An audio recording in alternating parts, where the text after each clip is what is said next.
یہ دنیا کا وہ واحد واقعہ ہے جہاں ایک اونٹنی کے قتل پر پوری قوم تباہ کر دی گئی، لیکن اصل حقیقت اس سے بھی زیادہ خوفناک ہے۔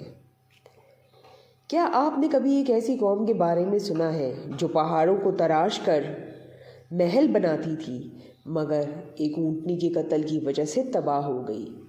جی ہاں، یہ واقعہ ہے حضرت صالح علیہ السلام اور قوم سمود کی حیران کن، ایمان افروز اور عبرتناک داستان کی۔ جزیرہ عرب کے ایک علاقے میں ایک طاقتور قوم آباد تھی جسے سمود کہا جاتا تھا۔ یہ لوگ غیر معمولی طاقت کے مالک تھے، پہاڑوں کو تراش کر خوبصورت گھر اور قلعے بناتے تھے، لیکن جتنی ترقی انہوں نے دنیا میں کی اتنی ہی گمراہی میں وہ ڈوب گئے۔ وہ بتوں کی پوجا کرتے، اللہ کو بھول چکے تھے اور اپنی طاقت پر غرور کرتے تھے۔ اللہ تعالیٰ نے ان کی ہدایت کے لیے انہی میں سے ایک نبی بھیجے، حضرت صالح علیہ السلام۔ آپ علیہ السلام نے نہایت نرمی اور محبت سے قوم کو سمجھایا، اے میری قوم، صرف ایک اللہ کی عبادت کرو، اس کے سوا کوئی معبود نہیں۔ لیکن قوم نے جواب دیا، ہم اپنے باپ دادا کے طریقے کو نہیں چھوڑ سکتے۔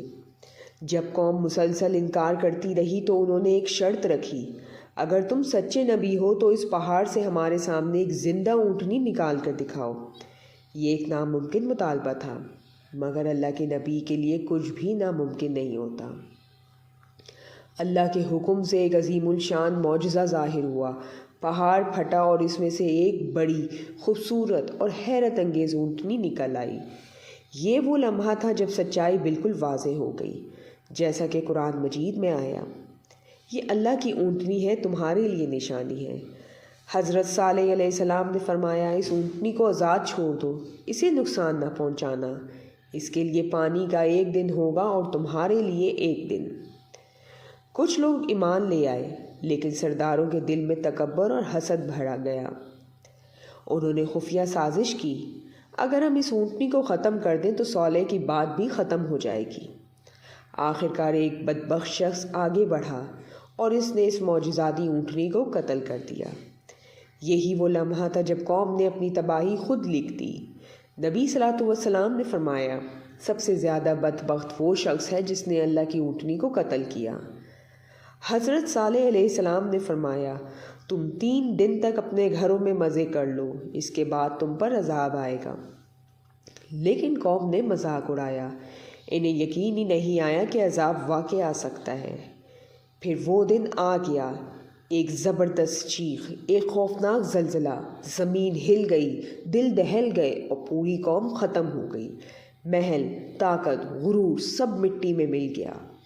نبی کریم صلی اللہ علیہ وآلہ وسلم غزوہ تبوک کے دوران سمود کی بستی سے گزرے تو آپ صلی اللہ علیہ وآلہ وسلم نے فرمایا، ان لوگوں کی بستیوں میں روتے ہوئے داخل ہونا، کہیں تم پر بھی وہی عذاب نہ آ جائے۔